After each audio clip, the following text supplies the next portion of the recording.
Hello friends, അസ്സാം വലൈക്കും. ഈ പോക്ക് കാണുമ്പോൾ നിങ്ങൾ വിചാരിക്കും നമ്മൾ അടുത്ത സ്ഥലത്ത് പോകുന്നു. ഇതൊന്നും അല്ല കേട്ടോ, നമ്മളൊരു പല്ല് പറിക്കാൻ പോകുന്നതാണ്. ഇവിടെ പിന്നെ നമ്മുടെ നാട്ടിലെ പോലെ നമുക്ക് പല്ല് വേദന വന്നാൽ ഓടിപ്പോയി പല്ല് ഡോക്ടറെ പോയി കണ്ട് അപ്പുറത്തെ ടൗണിൽ ചെന്നിട്ട് അവിടുന്ന് ഡോക്ടറെ കൊണ്ട് പല്ല് പറിക്കാം, അങ്ങനത്തെ പരിപാടിയൊന്നും ഇവിടെ നടക്കത്തില്ല. ഞാനത് കഴിഞ്ഞ ഫെബ്രുവരിയിൽ എനിക്ക് പല്ല് വേദന തുടങ്ങിയപ്പോൾ ബുക്ക് ചെയ്തിട്ടാണ് എനിക്ക് ജൂലൈയിലേക്ക് പല്ല് പറിക്കാനായിട്ട് അപ്പോയിൻമെൻറ്റ് കിട്ടുന്നത്.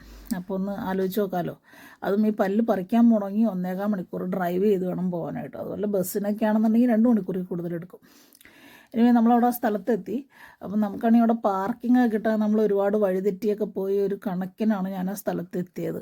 അങ്ങനെ അവർ എന്നെ പേര് വിളിച്ച് കയറ്റി മരവിക്കാൻ വേണ്ടി ഇഞ്ചക്ഷൻ എടുത്തിട്ട് മരവിച്ചിരിക്കുന്ന ഇരിപ്പാണ് കാണുന്നത്. അത് കഴിഞ്ഞ് ഒരു പല്ല് പറിച്ചു. പല്ലിൻ്റെ അവസ്ഥയൊന്നും പറയാതിരിക്കില്ല, നിങ്ങളെ കാണിക്കാനേ കൊള്ളത്തില്ല. പക്ഷെ മരവിച്ചേക്കുന്ന കാരണം കൊണ്ട് ഇപ്പം ഈ ഫേഷ്യൽ പാൾസി വന്ന ആൾക്കാരുടെ കൂട്ടാണ് മുഖം ഇരിക്കുന്നത്, ഒരു സൈഡിലേക്ക് കോടിയിട്ട്. എനിവേ അത് കഴിഞ്ഞ് കഴിഞ്ഞപ്പം എന്തായാലും ഇവിടം വരെ വന്നതല്ലേ എന്ന് വിചാരിച്ചിട്ട് ഒരുത്തനാണെന്നുണ്ടെങ്കിൽ അങ്ങോട്ട് ഇഷ്ടപ്പെട്ടു. അവൻ അർമാദിക്കുമായിരുന്നു അവിടെ കിടന്നിട്ട്. അവിടെ നിന്ന് നമ്മൾ ഇറങ്ങി ഒരു കോഫി കുടിക്കാൻ വേണ്ടി ഇറങ്ങിക്കഴിഞ്ഞപ്പം അതുണ്ട് അവിടെ ഒരു ടോയ് ഷോപ്പ് ഉണ്ടായിരുന്നു. അവിടെ കുറേ ഇങ്ങനെ ബബിൾ മേക്കേഴ്സ് പോലെ ബബിൾ ഷൂട്ടേഴ്സ് വെച്ചിട്ടുണ്ടായി. ഓരോ ബബിളിൻ്റെയും പുറകെ അത് കുത്തിപ്പൊട്ടിക്കാൻ വേണ്ടി ഓടുന്നതാണ് ആ കാണുന്നത്. എനിവേ അപ്പോഴത്തേക്കും സിദ്ധു പോയിട്ട് കാപ്പിയും. അപ്പം എനിക്ക് ചൂടുള്ളതൊന്നും കഴിക്കാൻ പറ്റാത്ത കാരണം കൊണ്ട് മീൻസ് തണുപ്പുള്ള എന്തെങ്കിലും വാങ്ങിക്കാൻ പറഞ്ഞിട്ട് ഞാനാണെന്നുണ്ടെങ്കിൽ ഇതുവരെ കഴിച്ചിട്ടില്ലാത്തൊരു സാധനമാണ് ഓർഡർ ചെയ്തത്. സ്ട്രോബെറി മച്ച ടീയോ എന്തോ സാധനം, വായിൽ വയ്ക്കാൻ കൊള്ളത്തില്ലായിരുന്നു വെറുതെ.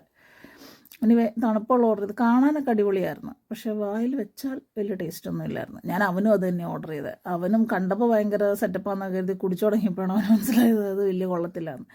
പിന്നെ അവനെന്തായാലും ഒരു ഡോണട്ട് വാങ്ങിച്ചിട്ടുള്ളതുകൊണ്ട് ഡോണട്ട് കുടിച്ചു.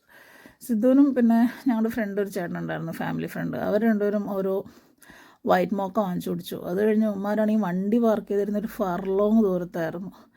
പാർക്കിങ് കിട്ടാനിട്ട് നടന്ന് ഊപ്പാട് തെറ്റിട്ട് പുപ്പിൻ്റെ നിന്ന് വെള്ളം കുടിക്കുന്നതാണ് കാണുന്നത്.